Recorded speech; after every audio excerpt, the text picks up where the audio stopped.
This episode is brought to you by Progressive Insurance. Do you ever think about switching insurance companies to see if you could save some cash? Progressive makes it easy. Just drop in some details about yourself and see if you're eligible to save money when you bundle your home and auto policies.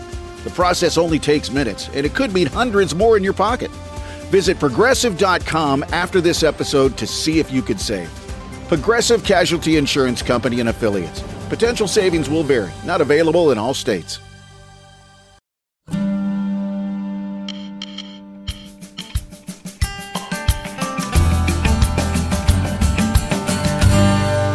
What if growing and changing isn't something we do just when we're young, but something we get to keep doing our whole lives? And what if the moments that feel uncertain or unexpected are actually invitations to stretch, to learn, and to begin again? Welcome back to Big Little Lessons. I'm Jenny. And I'm Kristine. And today we're talking about curiosity, flexibility, and the courage to keep becoming. And we couldn't think of a better person to have this conversation with than Jan Weiss. Hi, Jan. Hi. Jan is someone who has followed her interests, her heart, and the needs around her in every season of life, from production accountant to stay-at-home mom to children's museum exhibit developer to school volunteer to child care director to admissions work and so much more. She's someone who continues to grow, shift, and stretch and inspires everyone around her to do the same. So welcome, Jan. Jan, we love starting here with all of our guests. We ask them, what is one of your earliest school memories? My earliest school memory would be my first grade teacher, Miss Jolly. No. What? I know. Was it spelled Jollly? Jolley. Oh, okay. And I just remember her as being just fun and inspiring. And I don't have any specific things that I recall from that, but I know that I just loved phonics. That just stayed with me. I just loved doing phonics. Our family, we were all big readers, but I couldn't wait to get those worksheets and do those phonics exercises. You're every reading teacher's dream. And also the other memory I have is our family moved a lot, and I went to a new school. We moved out of Toronto. I grew up in Ontario, Canada. And in second grade, we moved to a school that was a one-room schoolhouse. And so each row was a different grade. It was from first to eighth grade. And so I don't know how the teacher did it, but she would, I guess, give assignments to one row, teach a lesson. One row would be first grade, the next row would be second grade, and all of the grades were in one room. Oh my gosh. And my favorite part about that was that after lunch, recess, we would come in and the teacher would read a book to all of us, which must have been challenging to find a book that could appeal to first to eighth graders. I still remember it. It was The Yearling. Oh, my gosh. And that has stayed with me. And that was time. First grade. I was in second grade. How long did you stay at that school? I was only there for a year, I think, or two maybe. And even though we moved a lot and I went to a lot of different schools, that period of time was because I moved that so much around schools because the smaller schools were all closing and they were combining into a larger school. So for a while there, I went to a lot of different smaller schools. And then finally, I think in fifth or sixth grade, went to one that was a full-on elementary school. Were you still in Canada classrooms. or Yes. just, different parts of Canada? Mm-hmm. So you grew up in Ontario for the Yes. most part, but with different school experiences. Right.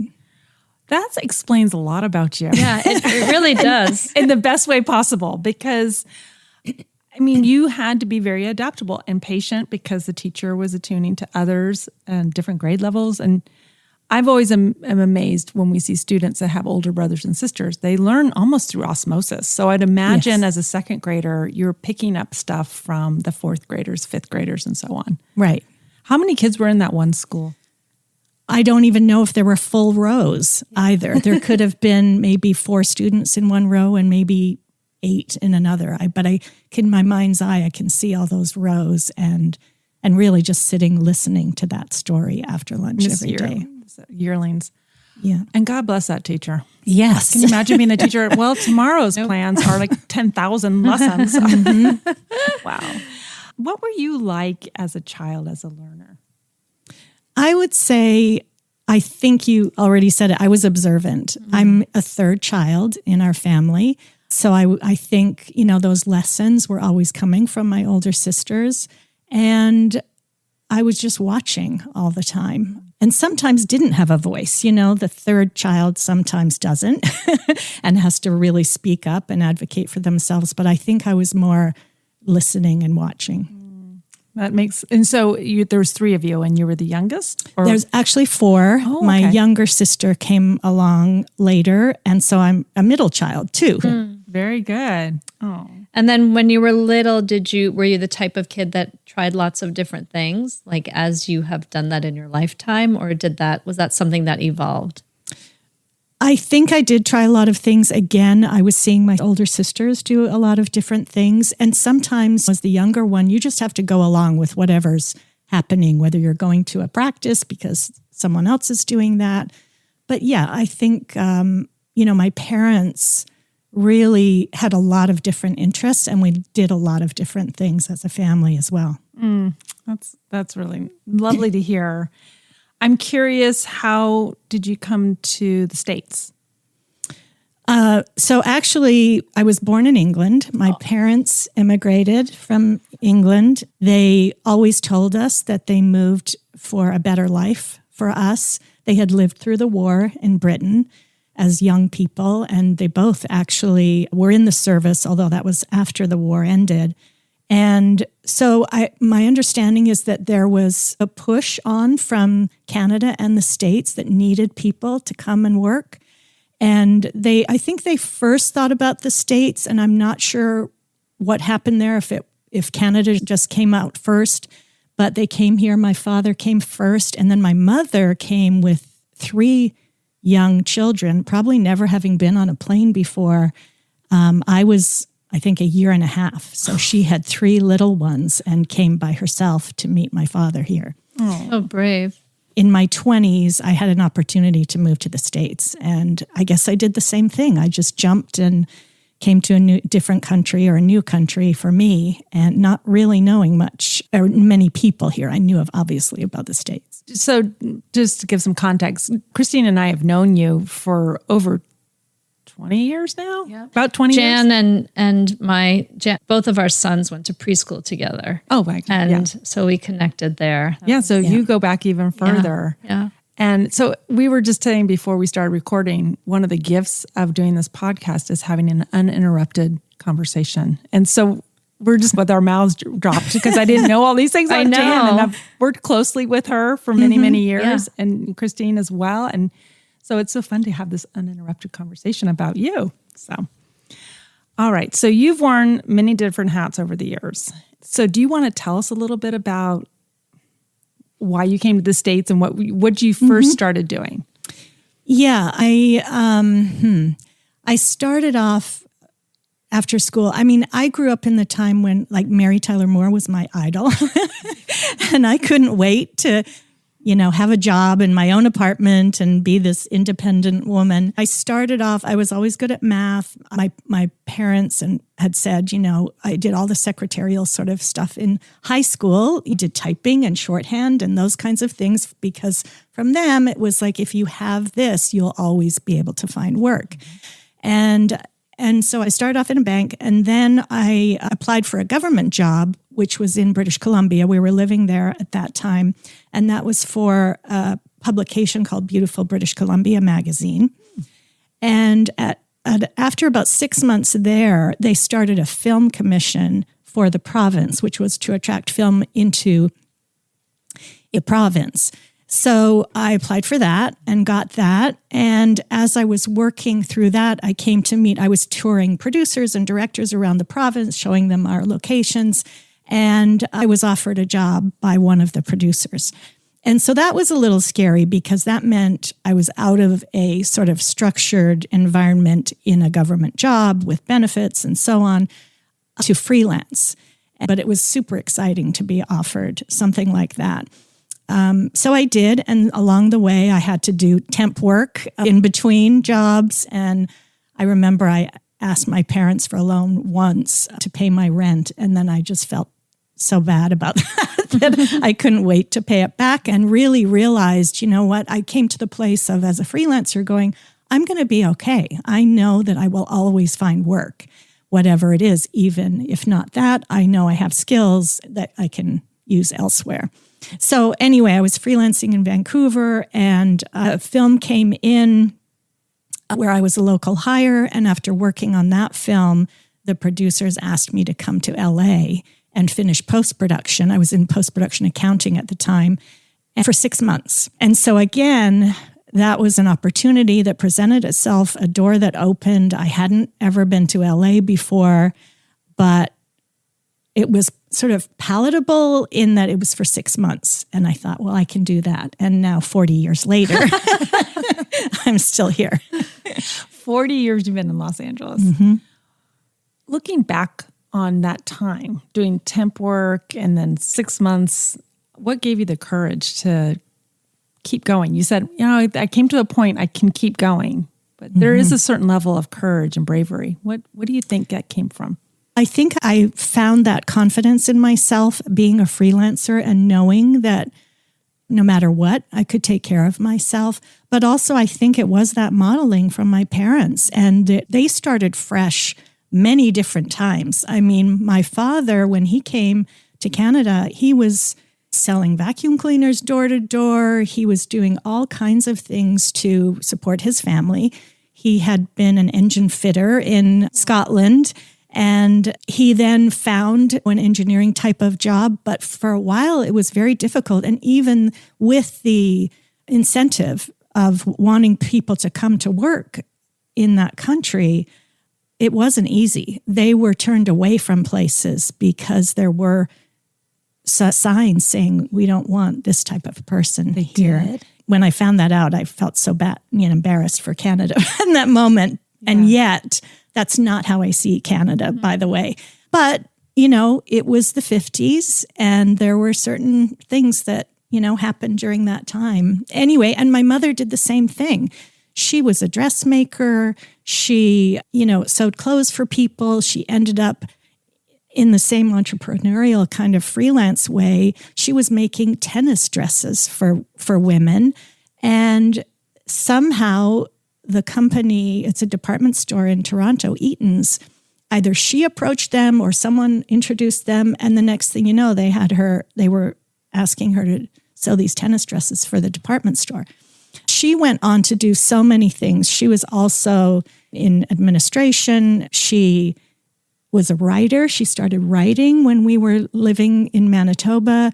She did sort of personal interest stories, and then she became a writer for Better Homes and Gardens and had the idea of, there's no flower show or garden show really in Victoria. I'm going to put on this and invite all these people from England because she'd been going to those shows just out of personal interest. And so we all, as a family, my sisters and I, kind of have all this same sort of organizational coordination type of personality, and we all chipped in and helped her with that. But it was really her. It was her inspiration to do that. So she had a British shop for a while. Yeah. So that's the answer. That was my model. Incredible models. Yeah. Mm-hmm. My mouth just keeps dropping. Same. I had no idea. Same. I met your mom back when your youngest child was in kindergarten, and she was so lovely. And so she was lovely. Proper British Canadian woman. And I'm like, what? I didn't know this about her. This is really, really great. This conversation's so interesting too, because like Jenny and I chose things that, we just picked one thing and we kept going, right? We've grown within that, but we sort of just planned our life through what our career would be, right? And so you didn't necessarily plan all these changes, but opportunities kept coming up and you kept taking them. Yes. It takes a lot of bravery and a lot of courage and discernment. Yeah. I'm sure I said no to some things, although it's hard for me to say no. When asked. Maybe that's part of the problem. Or what else can I do? Right. Well, it's how you look at it, right? And when doors just opened, I went, okay, I don't really know much about that, but I think I'll try it. And I think that's an important thing too. So even when you were stepping into something that was unknown, you weren't afraid?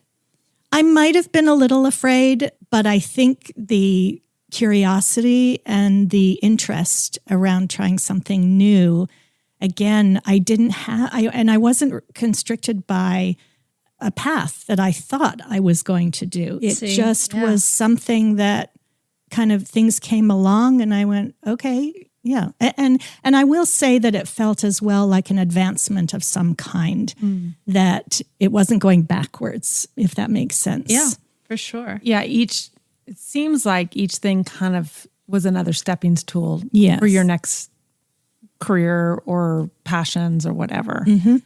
So you were working in LA, and then tell us a little bit more about how there are different roles that evolved. Right. So I was working in production accounting in the film business, and I stayed with that producer for about 6 years. And that was also the time Norman Jewison is a Canadian director, and Patrick Palmer was his producer. And so during that time, they also had films that were going on in Canada. And there's that tricky process between a green card and then applying for citizenship and so on and so forth. So I had to leave the country for certain periods of time during that process. And it worked out because they were doing films in Canada. So anyway, I stayed with them. And then even though I was sort of freelance, but now I was with a company for that length of time. And there was one time that within that company, I felt like I needed advancement. I asked for a promotion of sorts, and the answer was no. And that really took me aback because I had seen other people doing that and I felt equally as qualified, but it didn't work out for me. And that really, really knocked me back for a while. And I think that even though all of those doors opened and I went through them and it all worked out, there were times it didn't. And I felt like, oh, now what do I do? Do I stay here? Do I keep going? And so I had to make that decision. And then I did eventually, and I went freelance again. So then I was working, I went to studios and I just did picture by picture with different studios and evolved into then becoming the lead production accountant on several films. So when you had those no's, or I like to call them brick walls, what gave you the strength to say, going to the next step? Yeah, I think I just had to go back to what was right for me, and that I really felt that I deserved that. And for whatever reason, that wasn't reciprocated, and I didn't feel, I guess initially I felt it personally, but I came to a place of this just isn't the right time for them. Or maybe there was a personal reason that they just didn't tell me. I don't know. But I really recovered from that and just felt like, you know what, I can do this.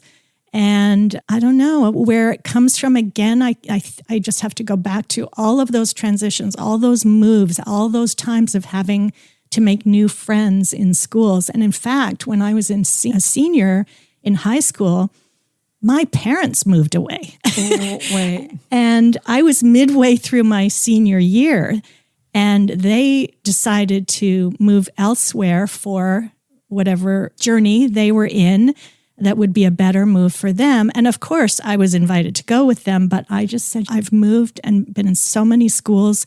I can't do a new school now in February of my senior year or whenever it was.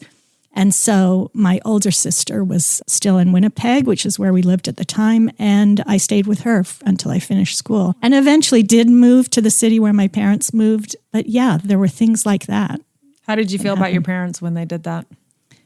I agreed. They really weren't happy where they were, and I could see why they were going. And yes, I was going to be part of that, but that was a moment where I had to say, I just can't start again in another school with because I felt like every time we moved, it took about a year before I had a really good friend. Yeah. I was almost done with school, high school. You sound so mature. You have to have been. Well, that's the thing. Can Because you a lot imagine? of teenagers, they just think of themselves, Yeah. and rightly so, right? They're teenagers, and their frontal lobes haven't connected, but you had a wisdom about you. An old soul. An old soul. Yeah. I mean, I had a safety net with my sister, Right. of course. So they felt safe leaving you. I mean, it's just so funny, like thinking about us and the way we raised our kids. Like, can you imagine, like even us considering, like saying to them, oh, we want to live someplace else? Because it's never about us. It's about them. Right. It's also, it all worked out. And to live with your sister your senior years, it worked out as well. You're listening to this podcast, so I know you've got a curious mind. Here's a helpful fact you may not know yet. Drivers who switch and save with Progressive save over $900 on average. Pop over to Progressive.com, answer some questions, and you'll get a quick quote with discounts that are easy to come by. In fact, 99% of their auto customers earn at least one discount. Visit Progressive.com and see if you can enjoy a little cash back. Progressive Casualty Insurance Company and Affiliates. National average 12-month savings of $946 by new customers surveyed who saved with Progressive between June 2024 and May 2025. Potential savings will vary. Summer is here. At Orderly Meds, we know this time is a reminder that life is full of new beginnings. Whether you're celebrating the nice weather, starting a new chapter, planning a vacation, or simply looking ahead to what's next, this season can be the perfect time to invest in yourself and your health. If you've struggled with weight loss and are curious about GLP-1 medications, Orderly Meds can help you learn about your options. Through a simple virtual process, you can connect with licensed medical professionals who can determine whether treatment may be appropriate for you. Getting started is fast, convenient, and happens online from the comfort of home. This summer, consider a new approach to feeling your best. Visit orderlymeds.com/podcast to learn more. That's orderlymeds.com/podcast. orderlymeds.com/podcast. Because every new season is an opportunity to take the next step forward. Compounded medications are not FDA approved. Eligibility required and determined by a licensed provider. Individual results may vary. See website for details. Well, we're curious about your lifelong learning and staying curious. Where do you think that comes from? Well, your mom, dad. Yes. And I think there's circumstances as well. So after I was a production accountant for several years and then got married, we started having children. I was lucky enough to be able to stay home with the kids, although I did a lot of volunteering, as you know. But even before that, when my daughter was young, I remember the preschool that we were just talking about that she was at, there was always this transition period of you stayed with them for a little while, and then one day you said, oh, I'm going to the post office. I'll be right back. And in this gradual thing. So the first day that I left her for the day or the morning, I had my book and I decided I'm going to go for breakfast by myself and just enjoy it and read my book. I went to this local deli and I was trying to read my book, and there was a woman in the booth behind me, a few people, and this woman was talking and talking and talking, and I just couldn't concentrate on the book. So I decided, okay, I'm just going to listen to their conversation. And it turned out she was a museum director, and she was talking about an exhibit that she was starting. And it was called The Art of Connection. And the premise was to have artists do art on telephones and display with their artist statement, whatever kind of communication they wanted to talk about, and display as an art piece. And I was so intrigued by that idea. And I just couldn't stop thinking about it. I heard them talking, and she was just saying, we're just starting this and we're going to see where it goes. And it would have been a fundraiser for the museum. This was a children's museum. And I just thought about it all day and all night. And the next day, I just kept thinking, I want to be part of that somehow. And so I called the museum the next day. I didn't know the woman's name. And somehow she picked up the phone. No. I just said, this is who I am. Were you at this deli yesterday? And she said, yes. And I said, well, I'm admitting that I was eavesdropping on your conversation, but I'm so intrigued and excited about this idea. Is there any way I can help? Could I be part of this somehow? And she said, I usually don't. Usually there's someone that answers the phone for me. They're out today. I picked up. I usually don't. And so I went in to meet her and we talked, and I think I volunteered for that. And then they did several others after that with different different items. It was really wonderful. I'd never done any kind of exhibit or art thing at all, but I know I'm organized and I can coordinate things. And that was also for me, as having a young child, using my brain in a different way again, because of course I love my children. I was so fortunate to be able to stay home with them, but I really needed something for myself. Yeah. Your average person wouldn't do what you did. I mean, I think it's so interesting and impressive, learning new things, putting yourself out there, that even as you go from one season to the next, that has to have shaped your confidence and your sense of purpose. Because I mean, to us, it sounds like you're a very confident person, but you don't come off like I'm a very confident person. But we didn't know any of this about you. It's really, really interesting to find out that you took these risks. I think that's that curious part or that interest part. And maybe I was even a little desperate at that moment of needing something, to use my brain and feeling a sense of purpose other than a caregiver to my children and my family. Yeah. Do you believe staying mentally and socially engaged has changed how you experience aging? Yes, absolutely. I worked at the school for let's go back. Yeah. There's so many other things. Let's keep unfolding your story. Yeah, so I then came to Campbell Hall, and I was pregnant with my son at the time, so I didn't start volunteering right away, but I soon did. And then again, that's a place where volunteerism is not only welcomed, but encouraged. And really, I probably needed to be reined in at times with my ideas or suggestions, but I found it a place again of being able to use my brain, my creativity, my organizational skills to be able to do things, not just to be there for my kids, which, for me, my parents maybe came to the school once a year for a parent conference at night, and that was it. And they were both working parents too, but I think that enabled me to expand that curiosity, and that because there's so much that is happening there. So you were you were not just involved in the classroom, but the school-wide. You were the PTC president. Right. And usually it's a 2-year term, but not for Jan. Not for Jan. They're like, how about another year and then be like a mentor forever? Yes, and I felt that there were things. So one of the things I really enjoyed there as well was the Roots and Shoots program. And so for those of you who don't know, this is a program started by Jane Goodall. And what I liked about it, it was similar to Girl Scouts, Boy Scouts, but what I liked was this was co-ed. And there was a focus on community, the environment, animals.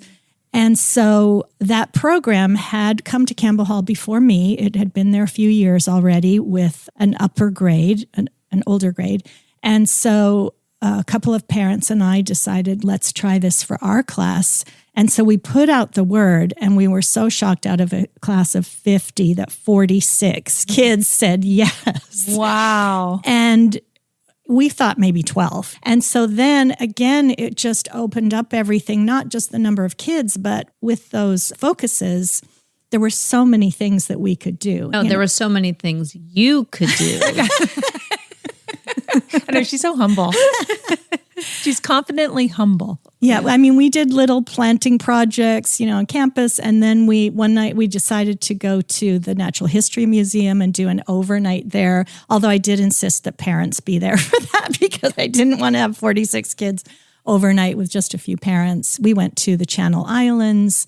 It was really a lot of fun. But anyway, and then there were the things that, working with other parents. I just felt like I really could expand on so many things there, and it was welcomed. And then I ended up, finishing my term as PA president, and a couple of months later, I applied for a job as childcare director and started doing that. And again, was invited to expand it. And well, maybe, I don't know if I was invited, actually. But you did expand. I did it. I did. My children had been in that program, and it was lovely. And I have great respect for the people who came before me. And yet I was able to put forth some other ideas. And yeah, that did that for 10 years. 10 years. I was just going to ask how many years you did that. Yeah. And being a childcare director at the school is really not easy because there's a lot of after school programs, Moving pieces. a lot of moving pieces, and people are coming and going on a very tight campus. Parking's hard. People are stressed out coming in from work, getting their kids. Teachers are exhausted at the end of the day. Then there's rainy day schedule. That's how we bonded. Right. I would come to both of you to say it's raining or it's 110 degrees outside. Can we use your classrooms? Or there's fires and there's smoke and we can't be outside. So you would use our rooms.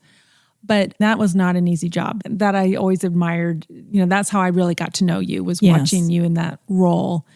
And what you've done to the program, you added so many things because the role of needs for childcare had expanded so much. Do you want to share anything about that? Yes. So there were some programs in place after school, but yes, there was a need. Families, as we know, LA traffic and getting to and fro. And so to be able to have programs where families didn't have to drive somewhere else and we could have it right there. So there was a lot of moving pieces. I felt like that Roots and Shoots program of 46 kids, moving them all around, probably gave me a really good start on that type of thing. Yeah, and I just loved the idea of when I started there and I thought about what is the school has a mission. What is the mission of childcare? What is the mission for after-school programs?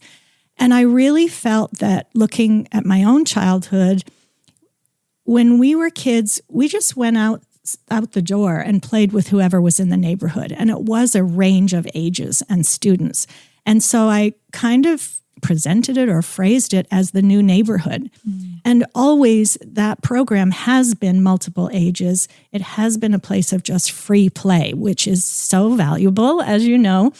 And to have that free play and also offer a craft every day and childcare supervisors who were playing games with kids, or they could just play by themselves or find a friend and learn how to do kickball, from an older student.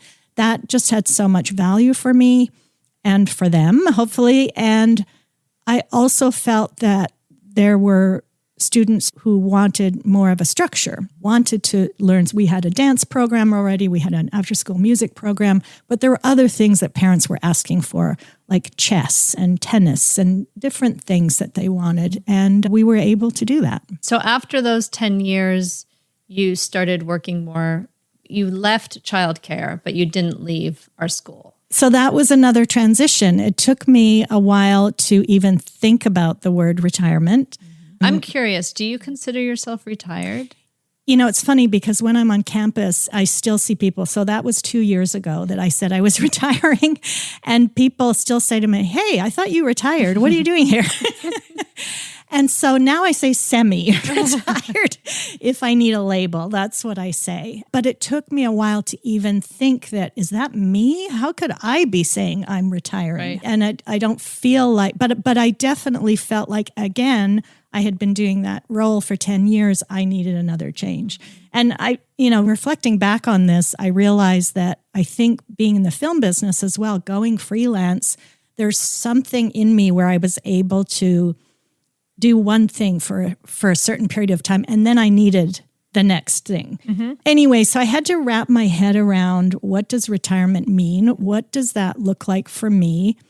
My husband has many health issues, so I've spent a lot of time over the last several years in hospitals and skilled nursing facilities and seeing, he's 5 years older than me, so thinking about, oh yeah, this is the stage of life we're in right now. What does that mean? And what am I going to do with myself if I don't have a job? Because it's not like that was everything, but it was so much a part of me.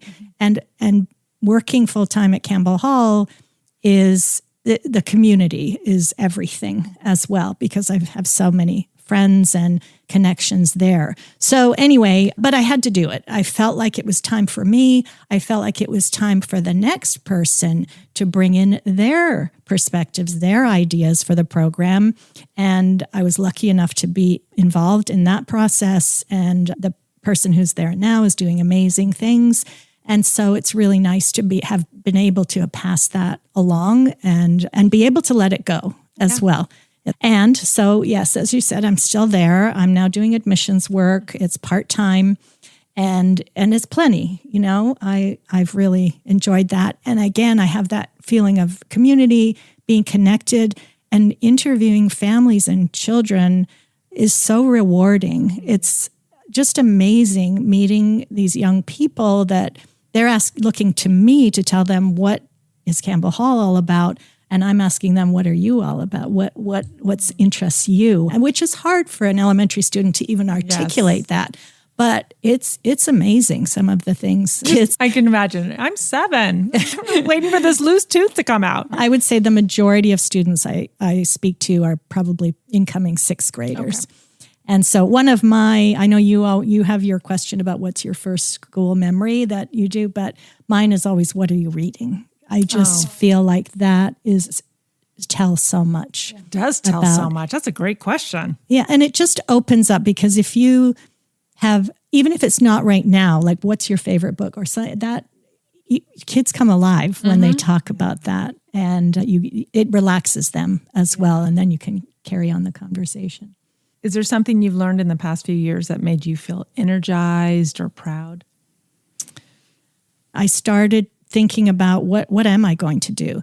And I have realized that I have different groups of people and things that I do things with, and some kind of structure in a way. So I have a needlepoint group of amazing women that I see once a week. I have a group of women, former employees of Campbell Hall, that we get together, and we're so energized. We just saw each other last weekend, and they're all in different roles in different stages of schools or retirement, and still so much fun, so wise. And I think our time to meet was 12:30. We were still there at 5:00. Nice. We just chatted, and I get energized by that. So I have put some things in place beside part-time work, interests of my own that I've explored and discovered, and I still am.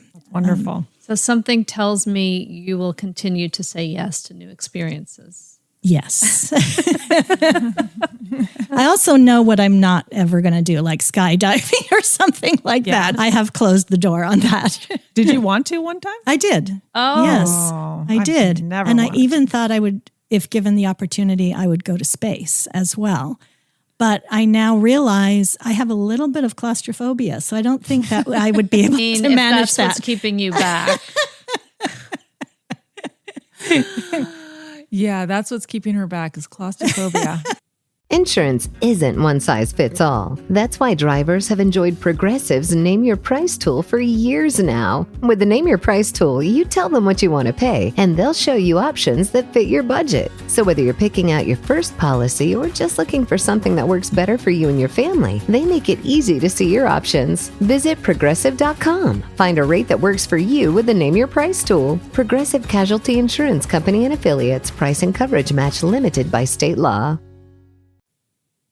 But are you thinking what's next for Jan Weiss? Yes, thinking about where I am now, and I feel like I'm in a pretty good place of having things that stimulate my curiosity and my brain and also feed my soul.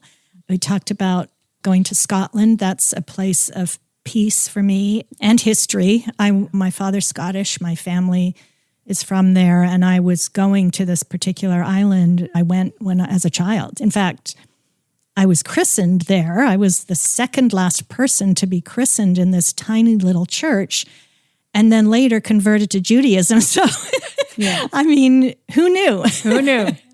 Yeah. And you still go back to Scotland. I do. Yeah. Yes. I've never been there, but it sounds amazing. It is. Should we talk about when things haven't worked out, recognizing change, moving forward? Yeah, like how do you know when it's time? And you've had all these incredible transitions, but how do you know when it doesn't feel right anymore? I think it's just over all of these experiences, I think it must be just an intrinsic thing. And even in that moment in my 20s when I had that sort of epiphany of, oh, I'm going to be okay. I don't have to worry about that. That's some kind of inner confidence that may have been built through all those changes and all those starting overs. I've started over so many times and been with different groups of people. Sometimes I may sound confident, but there are times where I'm at events and I feel really shy. I'm like a wallflower. And even I've done things where I've been a little bit worried about that and gone, can I have a job? Can you give me a job to do? Because then I'm in my element. If I have something to do, and then that just relaxes me and allows me to then have those conversations moving forward.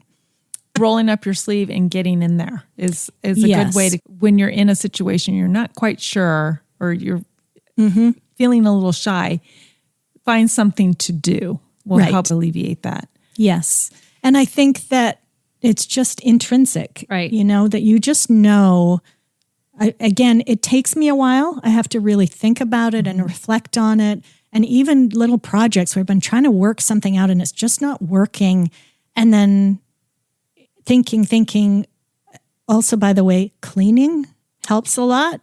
Where I'm stuck on something or something hasn't gone my way or I'm not feeling it great. If I clean something or organize a drawer or something, again, that's having a job, I guess, some kind of action then gets me out of that. And even needlepoint's great for this too, even though it's not super active, but it's that meditative thinking that gives you the space. And sometimes things just sort of filter down and the answer reveals itself. And handwork too. Handwork is really good for that. Yeah. I was going to ask, crocheting, knitting, needlepoint, painting. It is kind of amazing how our brains are working through things even when you're not consciously thinking about them. Right. I wanted to ask you, what advice would you give to someone who's feeling stuck but is afraid to move? And it seems like those things. I think so. Or go for a walk.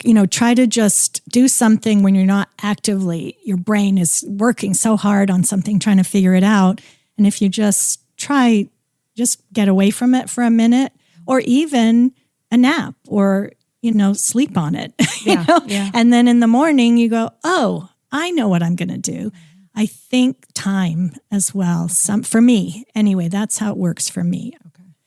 Okay. Let's stay with the stuck part of our conversation, because I feel like there's a lot of people who enter into that phase of their life and they come to a crossroads and then they just feel stuck, or they feel paralyzed and they don't know what to do, or maybe they're just not happy. Did you have those feelings when you were at your crossroads, and what would you say to somebody who is having a transition or coming to the point where they have to make a big decision? But it didn't seem like, when you're talking about it also, it doesn't feel like it was like, oh no, what do I do now? It just happened kind of organically. Yeah, I think that I've depended on friends a lot. Again, all the things I talked about, of just sort of unplugging and moving forward, and taking action of some kind. But also, I think I talked to my friends a lot. I talk through things a lot. And whether they have the answer, you know how it is. Sometimes you just want to tell somebody something and you don't want them to tell you what to do. You're not really asking for tips. I'm asking, but I'm not asking. Yes. And somehow that process, I've found just talking through it, even in therapy or something, that I do come to a place where, again, I just go, okay, I feel good about where this is going. I feel like this is the right thing for me. So I think just trusting that. Yeah. Trusting that inner voice. Yes. Yeah. That's good. I feel like I have to ask you this. What are you reading right now? Well, I'm in a book group. I will give a little plug for the Skirball Museum if I can. The book group is amazing there. And the group of women who are, again, another group of amazing women with lots of experience. They're about my age. And it's really more of a class. Like, I've been in book groups where it's friends and you it's potluck and you have some wine, and do you really talk about the book very much? This is like a class. The facilitator is amazing. She was an English professor at CSUN, and she sends us a study guide or a discussion guide, I guess I'll say, and videos, and does a lot of research. So that's been amazing. I've read the last book I read with that group. It was called An Unfinished Love Story by Doris Kearns Goodwin. And she, if you don't know, is an amazing writer, a historian. And it's really about her and her husband. As her husband was declining, he was a speechwriter. He was in various administrations at the White House. So was she, by the way. And that was really all about the 60s. He had all these boxes from his life. He kept every, speech he ever wrote for presidents and other people. And they decided to finally go through the boxes. And so she then had conversations with him as she was going through the book. Of course, they didn't get through everything before he passed away, but that book really takes place in the 60s. And reading that, I remember, certain things about that time. I was young then, but just the hope and things that came into being during that time. So this is all, again, in the learning, under the heading of learning of Voting Rights Act, Social Security, Medicare, all of these things. So I recommend that. Anything she's written, by the way, because then I read Wait Till Next Year, which is all about baseball. She grew up with baseball.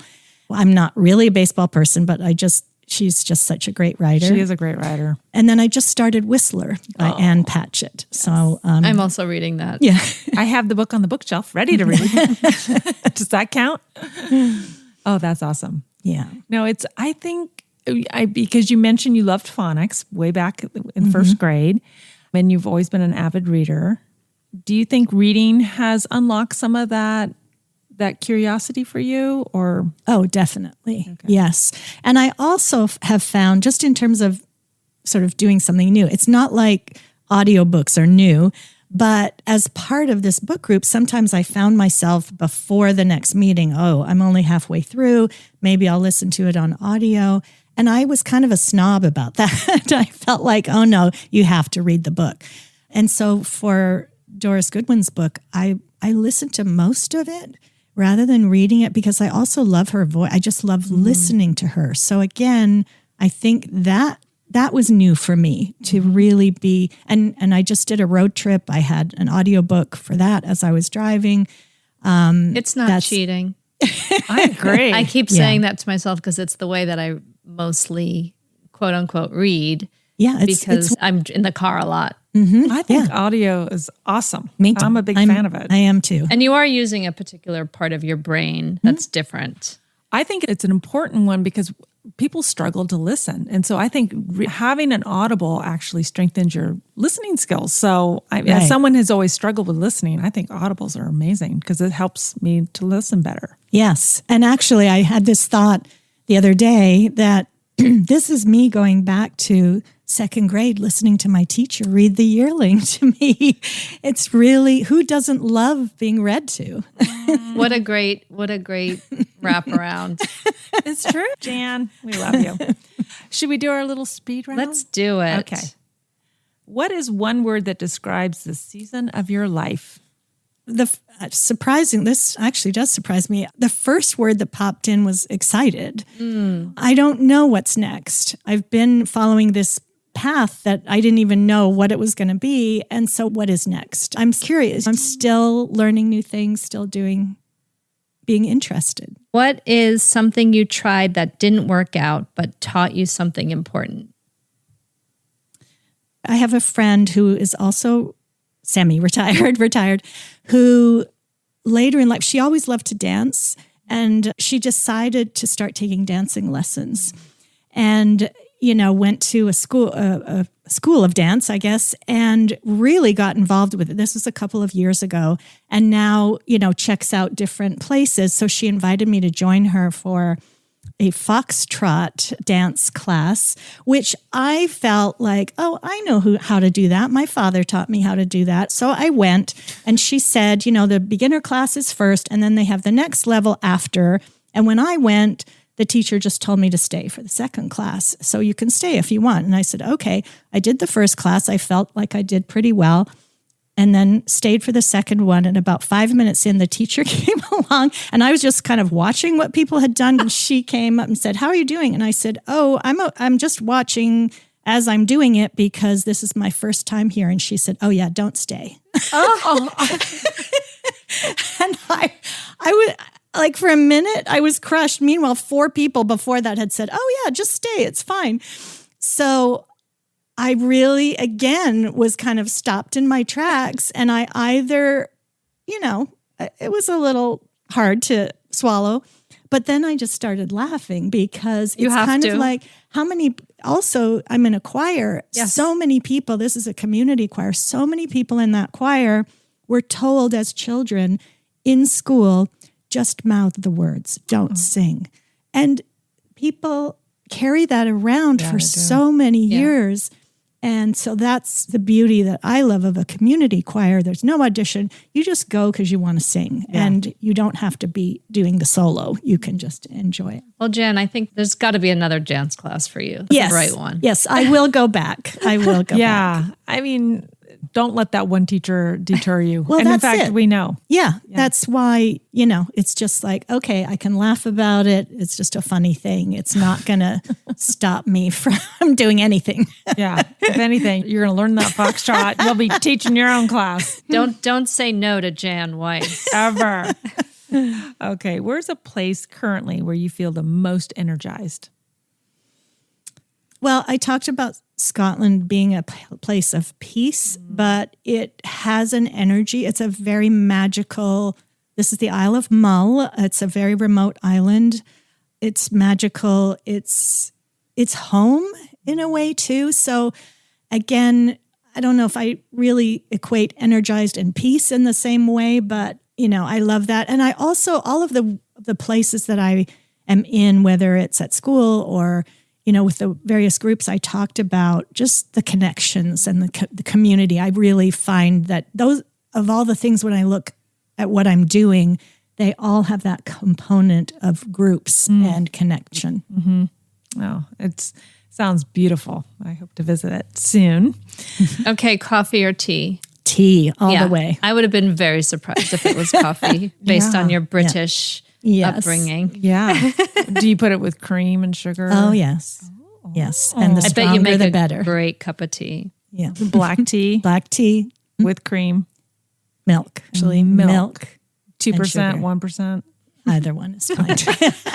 People get really particular with their teas. Right. But when you're in the UK, it's called builder's tea, and it's just your basic black tea, milk and sugar. There's no fancy anything. I mean, yes, there's green tea. There's all the things you could possibly want, but not cookie dough that's creamer. The one. If you see in every British show when something goes wrong and the first thing is let's make a cup of tea, and I'll put the kettle on, that's the kind of tea they're having. Oh, that sounds wonderful. Are you an early bird or a night owl? Early bird. That's why we like you, being an early bird person too. And our last question is one thing you're still curious to learn. I don't think I have one thing. I'm curious about so much, and just, again, I just turned 70. Oh, I can't believe it. Your Jubilee year. And I think just being open to everything. And again, who knows what's coming next? What other thing will present itself? So I think that's what I would be curious about. I love that. What's coming next? And you're inspirational. She is wiser than us in so many ways. But I love that you are saying excited, because we're excited about turning 60. And there's so much to do. And there's so much. Yes. And people think, it's hard getting older. I'm like, well, it's all in how you look at it. It really is. And it's not, I never looked at retirement as, okay, I can go and play golf every day or something. And, kudos to people who love that and do that. But I think it's given me the space. I don't have all the to-do list of work and family. My kids are grown now. And it really opens up your mind, I think, if you allow that, that there are all these possibilities that you really didn't have time for before. And you just have to stay open. Yep. And you do. All right. So, Kristine, let me ask you, is there a big little lesson that you've taken away from Jan? Yeah, let's get into it. Okay. I religiously watch the morning show on Sunday morning on CBS. And a few weeks ago, there was an episode where they were interviewing all these young people that had just graduated college.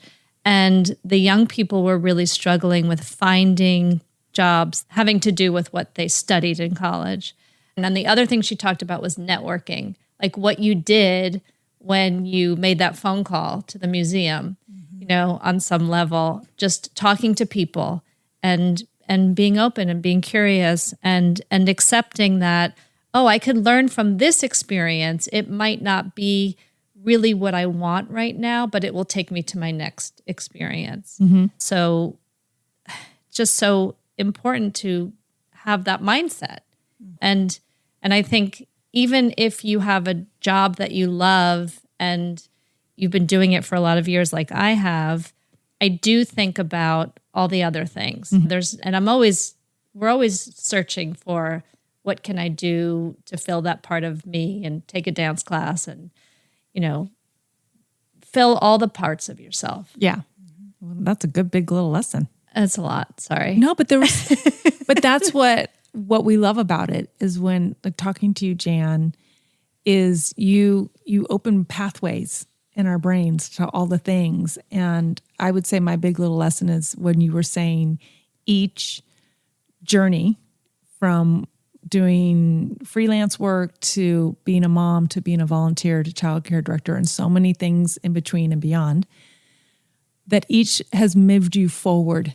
And so sometimes we think, oh, I could be doing this, whatever activity or event, that maybe it's, beneath me or something. I'm like, that's not true. There's things that are moving you forward and bringing you through things, and being open to being curious and building those skills all leads to the next step. And I thought that was really beautiful. So thank you. And I think if I could add to that too, please. that if things aren't going the direction you're looking for, work, volunteer. Find an organization that maybe is of your interest or of your field of study and volunteer, because that's a great way too to start to meet people and in that field if that's what you want to do. And sometimes it can lead to other things. Yeah, that's a great suggestion. I think for young people, it seems so daunting. I have to pick something and I have to get a job and I have to make this my career, but it doesn't necessarily happen in a straight line. Actually, rarely it happens in a straight line. It doesn't happen. Right. Exactly. Okay. So we always like to have a little optional homework for listeners. So this week, we invite you to ask yourself, is there something you're curious to learn? Like, is there a place in your life that might be ready for change, right? Yeah. What's longing inside you? Like Jan suggested. Yeah, and you don't have to make a big leap. Just notice what's nudging at you. Yeah. What's next? I know what's next for me. Dancing. Yeah? Dancing is definitely what's next for me. I've been foxtrot. Not foxtrot, but I've been looking it up. I just can't find the right class, but that's what's next for me. Jan she's talked to me many times about the Skirball Book Club, which really appeals to me, and singing in a choir. And so, Jan, you always inspire me. Okay, you were just amazing. All right, so thank you, Jan, for reminding us that growth doesn't stop at any age, that staying curious can lead us into meaningful new chapters. It's true. You model what it looks like to keep learning, to keep stretching, and to keep beginning again. Yeah. And to our listeners, sometimes the bravest thing we can do is recognize when a chapter is complete and trust, like Jan, that another one is waiting. Yes. Thank you for being here. And remember, you can find us on Instagram, Teach Big Little Lessons, or email teachbiglittlelessons@gmail.com. Yes, we're on Apple Podcasts, Spotify, Amazon Music, YouTube, all the things, wherever you get your podcasts. All right. Till next time. And always remember, big little lessons are everywhere.